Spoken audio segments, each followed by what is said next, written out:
Welcome to USA Global TV and Radio, where our mission is to provide education, entertainment, hope, and inspiration. USA Global TV and Radio connects you with experts and audiences all around the world every single day to help you succeed in business and to live a richer life. Visit us at usaglobaltv.com to learn about career and life-changing training and mentoring programs like the Listening Mentor. Subscribe to our newsletter to stay informed about our special programs and offers. Discover how you can become a guest on one of our shows or a host or producer of a USA Global TV and Radio show of your very own. That's USA Global TV and Radio, where the doctor is always in.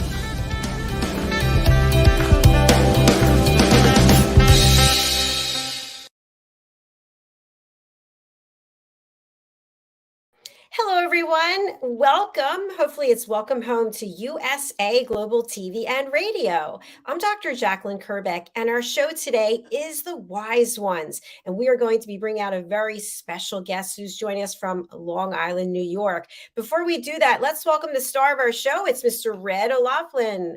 Hello, Red. 3 times today we see each other. Yes, and one more to go. So, more to go. So, howdy, y'all. Well, down here from Houston, Texas.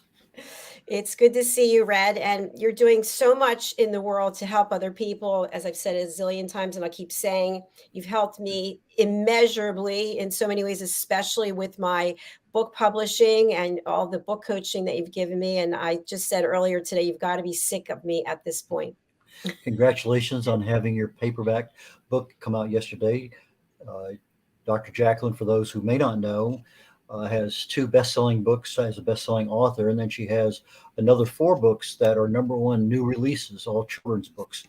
And so she's helping the general population learn how to listen more effectively, listen better, to be more attentive to what people say. And it's a very, very effective program. She offers it often, and it's one of those things that if you're in the public eye at all, especially on any kind of video, I ought to seriously consider taking her elevated listening course, because there's a lot of fantastic information in that course. Thank you so much. I didn't expect that. That's wonderful. You know, one thing that I think is really important, and you and I have discussed this a few times, is we all know how to talk, right? Some people can just talk and talk and talk, but we don't know how to listen that well. And that's what I think is so key, because we do know when someone has really been listening to us, and it makes us feel safe. It does. It really does. And sometimes we have to say, what exactly did you say? And maybe they don't understand that what they're saying has some level of complexity to it, that, just a couple of words of clarity, it's all it's needed just to clear that message up. And so it's you can't let them just sit there with not knowing that. I mean, part of our job as a listener is to make sure they get the message out clearly, and it's important, otherwise they wouldn't be saying it. Very true. And you're also doing a tremendous amount of work in the longevity research area. You just had another book come out on Alzheimer's. Tell us a little bit about that, and we'll bring out our guest. Fantastic. Thank you very much. Latest book came out a couple of weeks ago called Understanding the Causes of Alzheimer's Disease. Like most diseases, there's more than one cause. If you look at headaches, what causes a headache? What causes high blood pressure? There are just a lot of things that can cause multiple causes for a particular disease. When you look at the pathways that disease progresses through the body, well, if you shut down this one, or maybe 4 or 5 others that are still going on, and you need to shut those down too. Now, sometimes you can take one particular fix and it may take care of 3 of them, but another 2 are still ongoing, or they were past the point of fixing with that initial solution. And so the book talks about various things that cause an extremely high risk of Alzheimer's, and what you can do about it in many cases. There are some simple fixes, not necessarily a fix per se that says it goes away. But when somebody has Alzheimer's, and you can get an extra 2 or 3 or 4, maybe 5 years of sanity rather than losing them mentally, that's a big deal. And it's something that it's a disease I wish nobody had, but unfortunately many families are experiencing it because people live a little bit longer And we're seeing Alzheimer's actually start creeping back into people under 60 years of age. And that's a real burden because they may have another 30 years of life.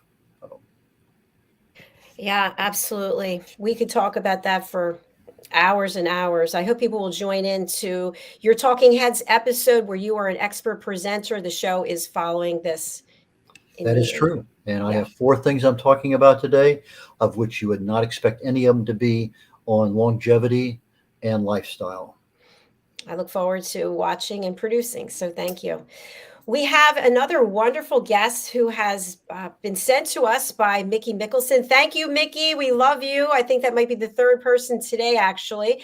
Her name is Annie Mcdonnell. She is the author of Annie's Song. She's the founder of The Right, WRITE review. She's a book reviewer and an interviewer. She's also an author coach and an author event planner. I'm super interested to hear about this work that she's doing because as an author, I need all the help I can get. Let's welcome Annie Mcdonnell to the show. Hello.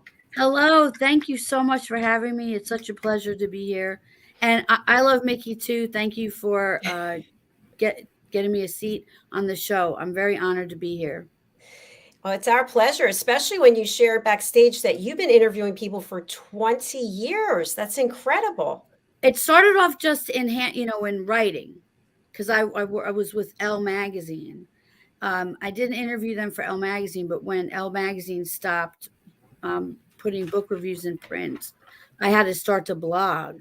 And when I started to blog, I was like, wait, I think I really want to interview these authors, because I feel if you have a personal connection with the author, you're more prone to follow them, see when their next book is coming out, and know a little bit of something about them, which is very interesting. Absolutely. And you mentioned Elle Magazine. Oh my gosh, I read Elle Magazine for so long. I can't even tell you. You know, it's interesting. This is not our topic today, but just a quick digression. What do you think has actually happened with the magazine industry? That do people still look at magazines online as opposed to flipping through and I believe they do. I mean, I still read Elle Magazine online. I've been addicted to Elle Magazine since I was a young teenager. And I entered a book review contest to be a book reviewer for them, and I was one of 14 chosen. And that's how I got started with that. I did that for years. And then it's just, I still read it online because you can read so many on one page on that. What is the name of that? There's a book review site. There's a magazine site. Issue, ISSUU, and it has all the magazines you could think of. And I have my subscriptions there. I still do get magazines mailed to my house because I think that there's a lot to be said about touching the paper and reading. And I believe that helps with Alzheimer's types of things. I might be wrong, but I'm on dementia medicine. And I was specifically told to try to read things on paper, to do my crossword things on paper. Don't do it on the computer, because then I'm just touching buttons. It's nothing's processing the same. So I like to read the actual magazines in paper. But they stopped doing book reviews in the magazines to go online because there's so many people now doing book reviews online. So they had to get into that sphere of posting their book reviews. Otherwise, they'd be lost in translation, I think, if they stayed on paper. Wow, there's a lot that you shared there, and I really appreciate I love it. I appreciate your honesty and just your candor. Just on a small note, I think Red and I were both writing down the name of that site for the magazine. Like, what is that? I've never heard of that before. It's wonderful. It's a great site. There's a magazine that I have a column for. It's called Well Read Magazine. And I interview authors there with the Proust questionnaire interview. And I got that idea from Vanity Fair because Proust developed 35 questions to learn about somebody's character. And I ask an author every month 10 of those questions. so we can learn more about their character. But authors can also utilize that Proust interview to learn more about their characters in the book. If they answered these questions for their author, for their character, they'd know more about their character. So I found it very interesting, two-sided, questions. That is interesting. Wow, I was just writing that down too. Yeah. Also, okay, I guess we're just going to be writing down stuff that Annie tells us today. Okay, next, what do we need to write down next, Annie? Maybe you should interview us. No. Well, I have pen and paper ready to go. I definitely have pen and paper ready. I mean, for instance, when you were speaking, Dr. Jacalyn, when you first began, you spoke of, what you do and then how you were speaking of listening. My best friend and I were talking this morning. We actually said to one another, "Do I listen to you? Do I give you time to talk?" And it was a very strange question that we started talking about, but I think more people need to have it. And so you're making a very good point about that. I really love that. And then over here, I forgot your name. What is your name? The gentleman. Red. Red. Okay, sorry, Red. I apologize. You talked about Alzheimer's. I need to get your book now.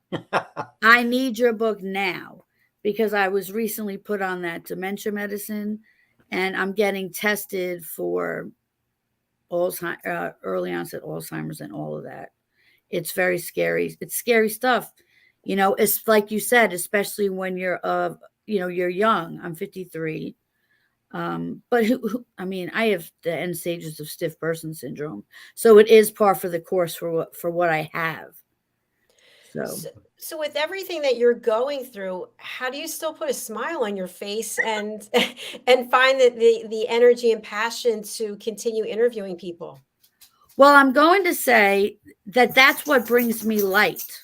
It's when I had to stop working, I really dove into interviewing authors more, doing more book reviews, doing events, giving authors ideas for different ways they can market their book, just going around like a little butterfly everywhere I could, instead of just sitting around and doing nothing all day, because I couldn't do that. I kind of gave myself another job, quote unquote.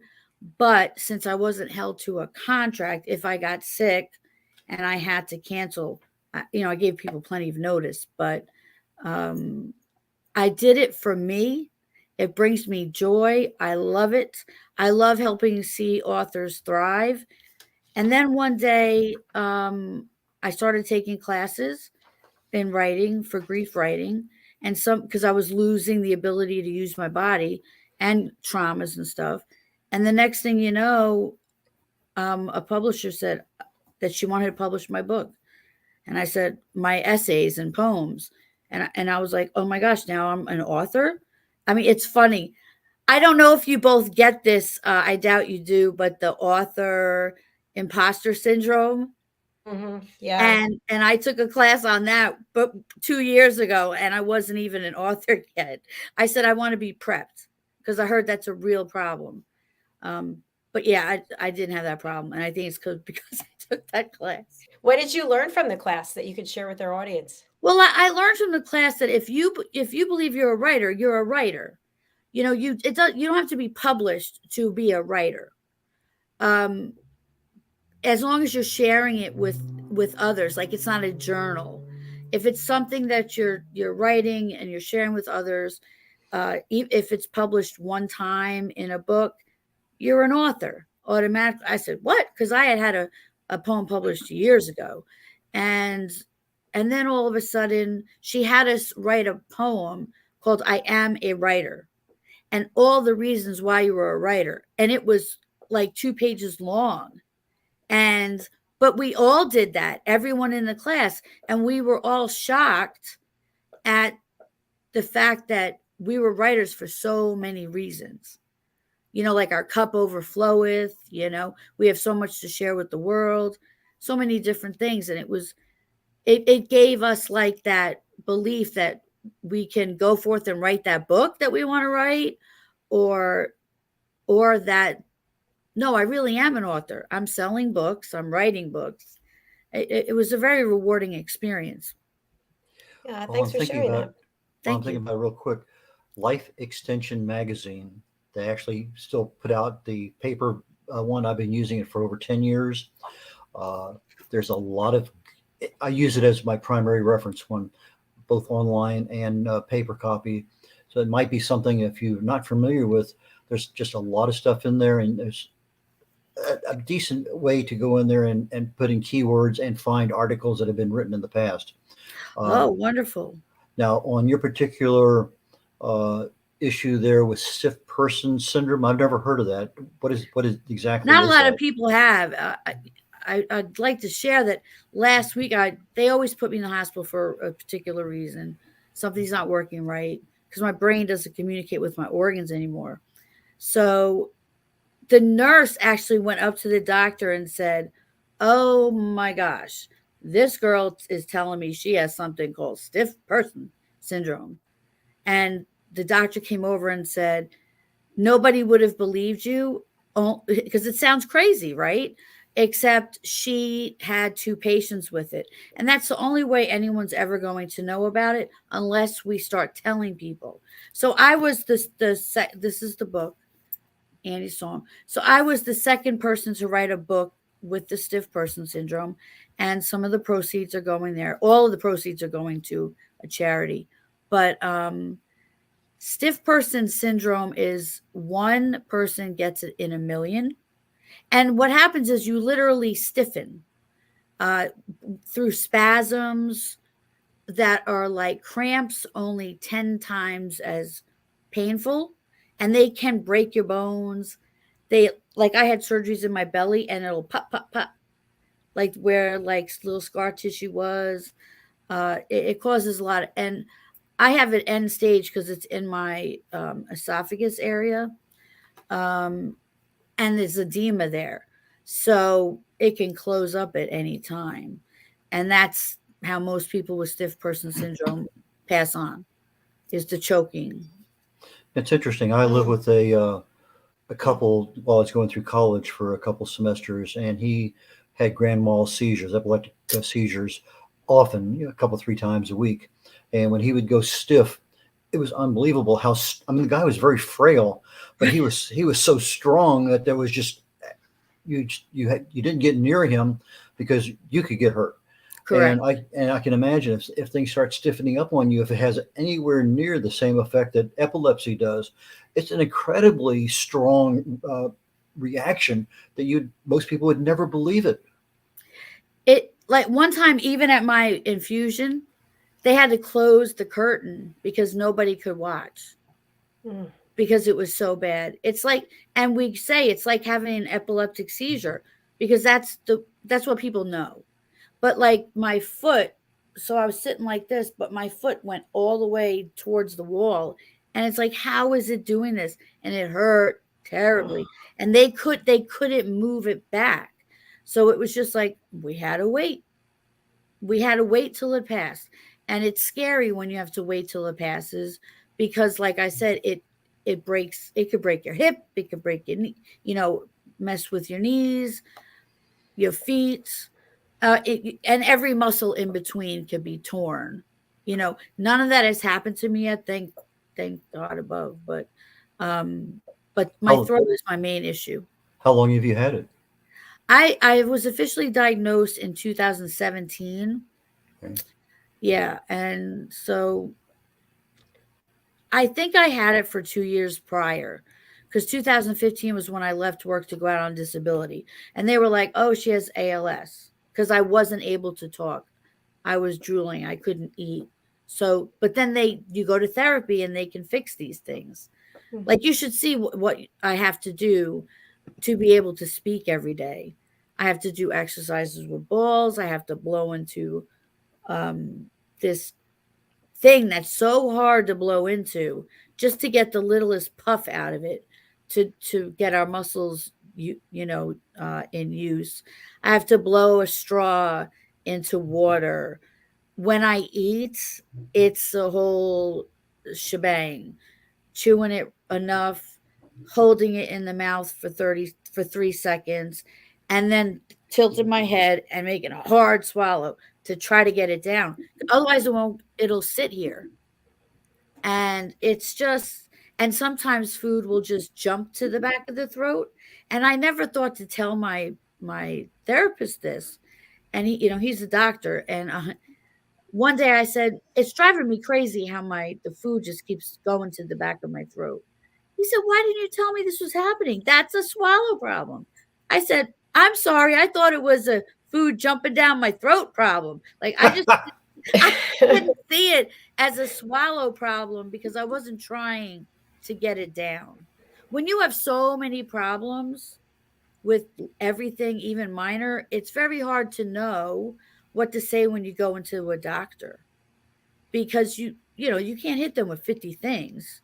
I'm sure you know that, so you have to decide what's the most important. And he said, Annie, that's the most important one because that's the one that's going to choke you. I said, oh, okay, well, I told you, what do we do about it?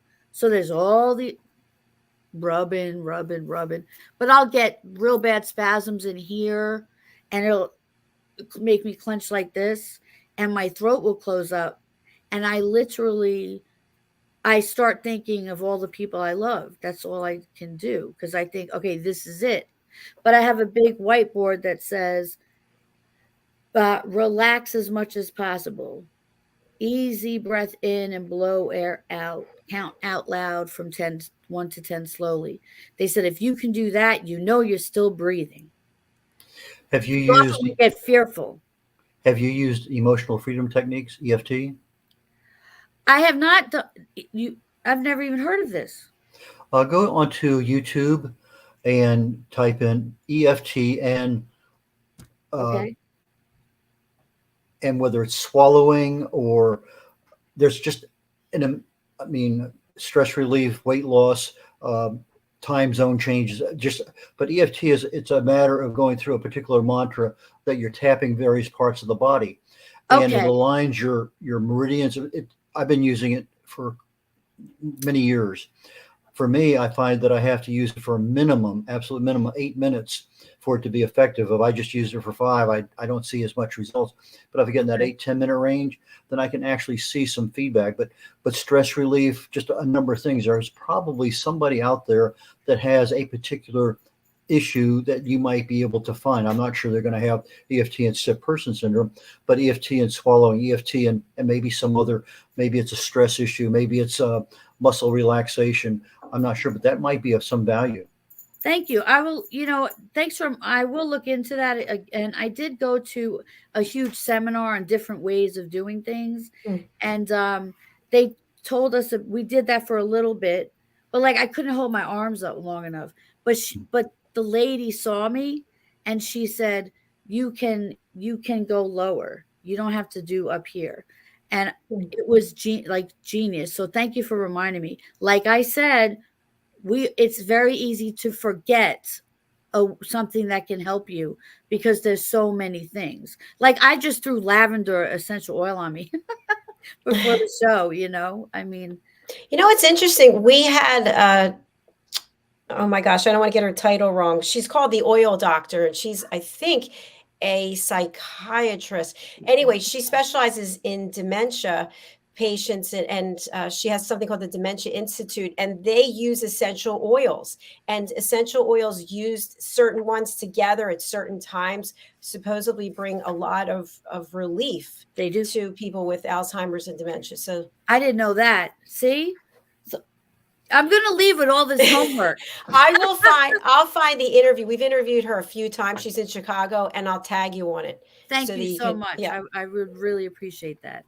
Absolutely. So I want to be respectful to what you'd like to cover in the rest of the interview. We'd be more than happy to continue talking on this line if you would like to, or we can talk about the work that you're doing. What would you prefer?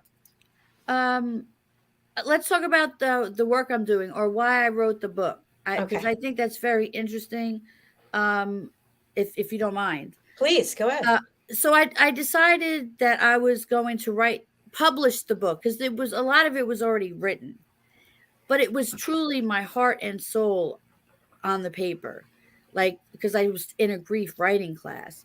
And I decided to publish it because my hope is that people will read it and maybe learn some empathy and compassion for people that have invisible illnesses. Like, we don't have crutches, we don't have casts, stuff like that. Um, and we're often misunderstood. And a lot of us there's all different names for things, but they're all very similar in nature as to what's happening within our body at different times. Like, I have been invited to an ALS support group because the death process is the same. So, sorry, that's my telehealth telling me, take your blood pressure. And so a lot of things are very similar, but I wanted to show people, like you say, listen, you have to listen to your friends if they're your true friends and they're struggling with an illness that's misunderstood, like 1 in a million, a nurse not knowing what it is, all of these things. It's very hard to explain to people. And I have a ton of rare stuff. It's crazy. But this is the biggest one. This is the one that's causing the most ruckus in the body. And it is hard for me to tell people I have stiff person syndrome, even to my family. It's very hard for them to understand because nobody knows what to do to help you. But my dogs do. So that's why I wrote about the dogs, how much they help, how much they can help someone that's sick, not just needing them emotionally, but even physically. Sometimes they help. Like, one of my dogs would tell me to lay down because my blood pressure is too high. When your brain's not talking to your organs, my heart goes like this all day long. My nothing, it doesn't listen to anything, so it's crazy. But my dogs know to tell me, okay, you have to stop, mommy. And so I wanted to donate money to the dog rescue that I volunteer for, because I thank them for my dogs every day. The Pat Conroy Literary Center, because I love Pat Conroy, and they let me teach book review classes because a lot of people are scared to write book reviews. So he helped, they let me teach classes there. And then the Muse Writing Center in Norfolk, Virginia, because I take online writing classes there via scholarship. And they help vets because they're right at Norfolk Naval Base, so soldiers and vets. And also to the Stiff Person Research Foundation, some of the money is going to. So I'm not earning a dime. I'm doing this for charity and all charities that I believe can help people with our types of illnesses, like with the learning, like going to journal writing classes, getting a pet, and of course the Stiff Person Research Foundation. I mean, they're going to be the first to do something. There won't be a life-saving medicine in my lifetime, but I'd like to know that maybe I helped get one. So it was written as a legacy as well. I don't have any children, So Annie's song is your life experiences as you've developed this disease, and you're trying to share that with what works and what doesn't work and what you ought to be aware of, and what you might be able to do sooner. Yes, but like my best friend was raped and killed when I was 15, and like I felt a cellular change in my body when I was told that she was dead. I broke my neck in a car accident, and Mayo Clinic said they think spinal fluid got into my bloodstream. So there's like all these different reasons. So why not try to battle all of them? That's what I'm trying to do. I'm trying to battle all of them, but I'm trying to teach other people how to do it too. And, but also to be happy why all of this is going on. Yes, I cry. Yes, I complain. I do all of that. I try not to do it all day though, so I send singing telegrams to my friends even though I sound horrible, but I send them singing telegrams. It's also very good for your vocal cords. And now they're sending them back. So it's like become a thing, singing telegrams. So it's just it's explaining how trauma can affect your physical body. And because I've had endometriosis, Hashimoto's, like all my organs are gone, except for the ones I have 2 kidneys. They could take out a spleen and a kidney. I'll be good to go. But after that, I'm done. But everything got diseased with some autoimmune disease or autoinflammatory. Because we're now learning autoimmune and autoinflammatory are 2 totally different types of diseases, whereas they didn't know that before. So there's just a lot, and you have to keep up on it. You know, yourself, you have to keep up on what they're learning, what medicine's available. And we are trying one more drug for me that I am allergic to. So I'm very nervous, but it's a last-ditch effort. You are a walking list of problems, lady. Plus, I am also a walking list of jokes. Yeah, you're very positive. A walking list of, so I like at the infusion suite, it's like I walk in and it's like, I feel like I'm on a show telling jokes the whole time. Well, humor definitely does help. That's for sure. Yeah. I'm really interested in your work as an event planner for authors. How does that work? Okay, so I believe that authors should be celebrating everything, like their 1-year anniversary, like not just saying, oh, happy book birthday to me. I think it should be an event. Whether I talk to the author and we have a 1-week event or we have a 1-day event, I think you should always repeatedly honor your book because it keeps it alive. It keeps it in people's faces. And I believe, don't laugh at I say books are not like milk. They don't spoil. So they're alive always. And we need to, I love promoting the new books, but I love reminding people of books that were out in 2015 that I like threw at the wall because it was like, oh my God, I can't believe that just happened. But I think keeping those books alive are wonderful.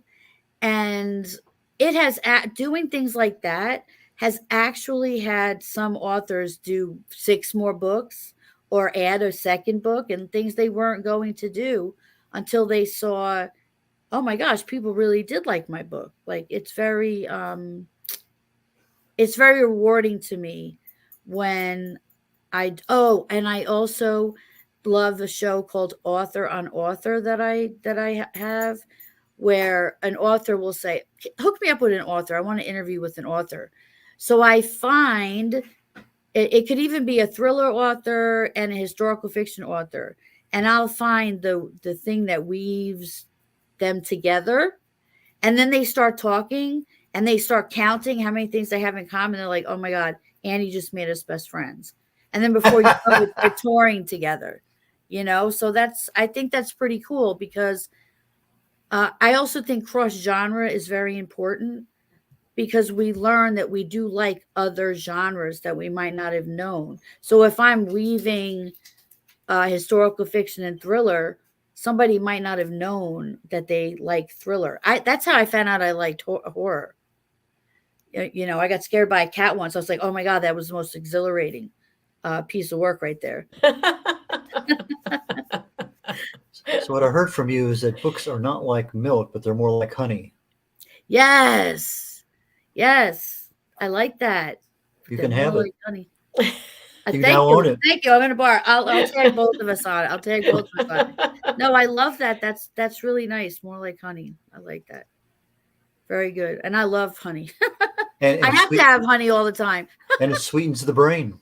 Yes, it's good for everything. My husband's always buying me the local honey because local honey, I don't know why, but it's better for you if you have the local honey. I can't tell you why, but we get it. I'm sure Red can tell us. Yeah, I had an experience back in the 80s living in New Orleans that several years in a row I went into the doctor because I just having allergy symptoms all over the place. And I'm sitting in there, and I happened to look at the folder because he was out, and I was here last year the same day, 2 years before, almost the same day, a day. And so I came back and I said, "Could this be an allergy?" And he looked at it and said, "Yeah." About 2 weeks later, I'm on an airplane and I'm reading one of the magazines in the air, and it talks about fresh frozen bee pollen being an effective remedy for local allergies. And so I found some, and I started taking 1/8 of a teaspoon a day for the next year. Next year came around, and I had absolutely no allergic reactions whatsoever, because at that Wow. low level, the body will respond, but not enough to give you symptoms of an allergy, but enough for the immune system to start seeing it over and over and over again. And then they develop a natural immunity to that particular thing you are allergic to.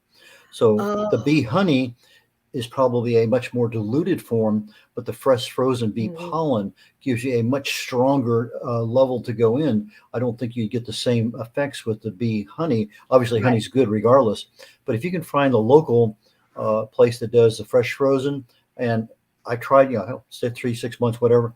1/8 of a teaspoon's not much. Let me try a half, or so I tried a little bit more. And about 2 days later, I'm draining and all sort, and 1/8 of a teaspoon. Don't cheat.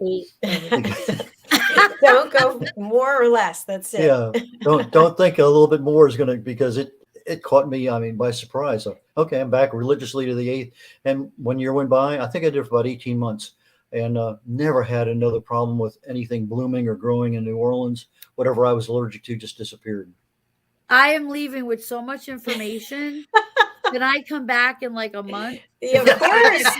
Different things will be wrong, and you can tell me how to help myself and my Yeah, husband, because that would help he has very bad allergies. yeah. That's really great information. And that kind of stuff is always worth a shot For Mhm. because sure. you're It, not giving yourself a chemical. yeah, Right. it's a natural, and it's inexpensive. I kept it in the freezer because there's a frozen bee pollen, and it just it didn't have a bad taste. I acquired a taste to it probably in a couple of weeks. It was just a little different. But once I knew what to expect, it would dissolve in my tongue, and then I'd swallow it, and then be fine. Next day, get up and do it again and again and again. But something that, if you have allergies, our Try doctors don't talk about these things. That's a natural yeah. solution. But it's something that at least worked very well for me, and it got published in somebody's magazine. See, magazines, I'm telling you, they have the best articles. May I ask you a question? I was interviewed by an author for Arthritis Today before either of us were involved in the book industry. And now she's an author, I'm a book reviewer, and it's hysterical. Every time we talk, we laugh about that. But we learned something about what she was interviewing me for a magazine. I think magazines are great ways to learn information. But I wanted to ask you something, Red. Why do you think it's the local honey that is like suggest the best suggestion? Okay, you live on Long Island, right? Yeah. Oh yeah, we have plenty of honey out here. Okay, but if you're taking bee pollen from Phoenix, they're not the same kind of bees. It's not the same kind of blooming, not the same kind of flowers, not the same kinds of things that produce pollen. So you're getting the local bees that are producing something that, whatever allergy you have to whatever kind of plant, Would be tree, here. grass, Mhm. they're out there circulating around getting pollen from a lot of different local varieties, as opposed to something from California or Alaska or who knows where. And that's why the value for local bee pollen is far, far superior than the one for some other That's places. amazing. The guy's a genius, isn't he?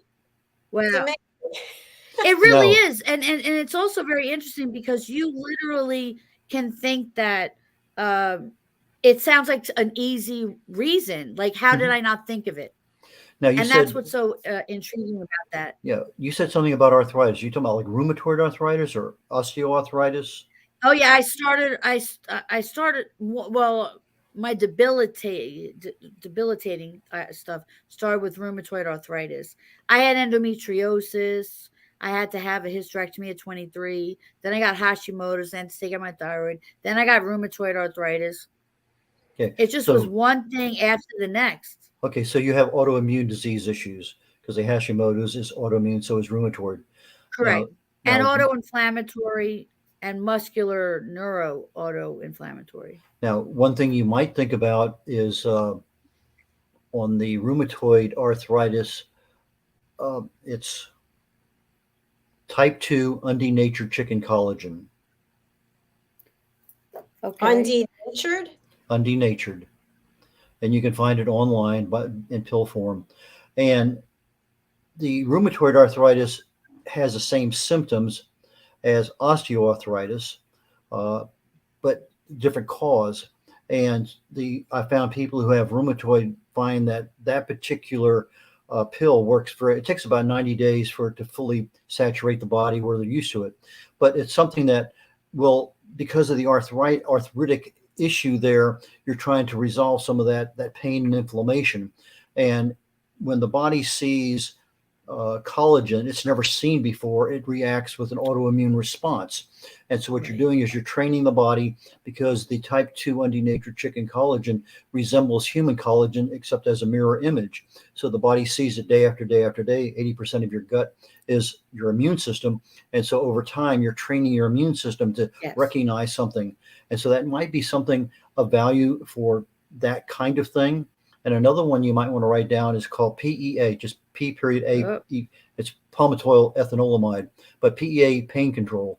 It deals with neuropathic pain more so than anything else. I am not on treatment for RA anymore, so that would be perfect. Yeah, but the PEA is palmitoyl ethanolamide. It's a natural. Our bodies make it. We just don't make it as much as we get older. But if you have any kind of neuropathic pain, it's a really good analgesic for that kind of thing in the body, because our bodies just don't make it as much. So you can buy it online, and that might be something that will help you also. So PEA pain control, find the local one and have at it. Thank you so much. I have one other thing, common variable immunodeficiency. So I don't make antibodies. Okay. I have to get immunoglobulin for that, obviously. But do you have any advice for that? Yeah, usually when you get that, it's something that comes out of the refrigerator, and it's a big shot. I take and have them warm it up for about 10 minutes, because it goes into the body a whole lot easier and faster when it's at room temperature, which they can't keep it stored at. But it makes the shot a whole lot easier. There's not much. Oh yeah, I get an infusion of it. But yeah, okay. But yeah, so warming it up, because it's something they take right out of the refrigerator. And I used to get stuck with it all the time in the butt every time I traveled overseas. I don't mean to laugh, but but it's just one of those things. You sit there and you warm it up for about 10 minutes. It goes in easier, faster, and it doesn't glob up in your butt. And anyway, but no, there's nothing I can actually offer you on that particular item. It's not something I've researched or written about. I'm aware of it. That's huge information to warm it up. I like that, because it is cold. It is. You can feel it when it goes in. Mm-hmm. So thank you very much for that. I hope you two will connect, since our show is over. I know. I'm so sorry. That's okay, Annie. You'll have to come back, and we'll talk about some of this other work that you're doing. But I really appreciate you being here today. And we'll cover another 15 of her diseases. God forbid. I have 35, so sure. Jeez, I'm sorry. But I'd love to come back and just listen to both of you. You're wonderful, and thanks for letting me talk as much as I did. I really appreciate it. It's our pleasure. Annie, we have your banner up here, but for people who can't see it or they can't read it, how should people reach out to you, and who would you like to contact you? Well, the best way to reach me is a Linktree account that I have. You just go to Linktree and you put in the Right Review, WRITE review. If you put the Right Review in Google, I'll show up everywhere. I like when people contact me that would like advice, that are dealing with lots of diseases, or they're struggling with their emotional needs and how to get them met. Not that I'm a doctor, but I'm a professional patient, and I could help from the patient angle on how to be happier, more patient when you go into a doctor's office. I mean, because that's so much stress if you're complaining about how long you're waiting. So anyone that needs any advice, or caregivers, because I was a caregiver to my stepmom for 9 months, and it's just as hard to be a caregiver. So, anyone that would like to be uplifted, I would like to help. Fantastic. Thank you. We really appreciate that. And we look Thank forward to you. having you back again. So please do go over May- to our website and book in. May I say one thing before she I closes up with definitely her? will. Annie, you have a great smile. You do have I was thinking that. You have a beautiful smile. Thank you so much. You both do too. You're both a great team. Are you Thank always on together? On this show, yes. On this show, we have about 30 shows. Oh, wonderful. I'll be watching. Yeah, so we watch did. out. And Red has his own show after this one. So just go over to our YouTube channel, USA Global TV, and you can watch it right after this. Wonderful. I'll definitely be watching. You're both very educational, which I really appreciate. So thank you so much. And I hope you have a wonderful day. Thank you. You too. Bye for now. I shall do my best. Red, how can people reach out to you? My website is red.olaughlin.com, spelled R-E-D, just like the color, O'Laughlin, O-L-A-U-G-H-L-I-N. So it's Red O'Laughlin, R-E-D, O-L-A-U-G-H-L-I-N.com. My two preferred methods of contact are my website, red.olaughlin@gmail.com, or my phone number, both found on the front page of my website. So give me a call on the phone, send me an email, more than happy to respond. Beyond that, we're coming up very quickly, with just in a few minutes, on Talking Heads. Today is session number 5 out of 6 on lifestyle and longevity. And 2 of the 4 things I plan on talking about today are 2 things you would never even think about with regard to longevity. One of them is called grip strength, how hard you grab a hold of something. And the other one is how fast you walk. So plus 2 other ones that, again, you would not think have any effect on your longevity, but do have serious consequences if you're on the lower end of things or you're not doing them. So please join me on USA Global TV and Radio Network, and I'll be putting my track shoes on here literally in about the next 30 seconds, running over to the other studio and be getting ready for that. So again, Dr. Jacalyn, thank you very much, and we will catch you here in just a few minutes. All right. Thanks, Red. See you soon. Bye now. And as we close out, I just wanted to announce we have launched our 3rd children's book in the series of The Amazing Adventures of Lady Ella, the Listening Mentor. And I'm going to see if I can quickly find the graphic to show you. Here it is. This book is available in ebook as well as paperback. And just to give you a little bit of background, this slide is dated because these books are both available, but the book on the left is the first book in The Amazing Adventures of Lady Ella, the Listening Mentor. And then the second book is here on the right, Lady Ella's ABCs of Listening. And the book that just came out is this one. All 3 of these books have been Amazon #1 new releases. And each book is to help teach children how to listen at an elevated level. So all the animal characters that you see here, all the animal characters that you see here represent real people who have taken my course, The Power of Listening. And in taking this course, they are able to take the knowledge that they learned and help the other animals in the book. So this is the Power of Listening certification course. This is available for everyone and anyone to take. It's $39. You learn to listen without judgment, without interruption, without stage hogging, and without problem solving.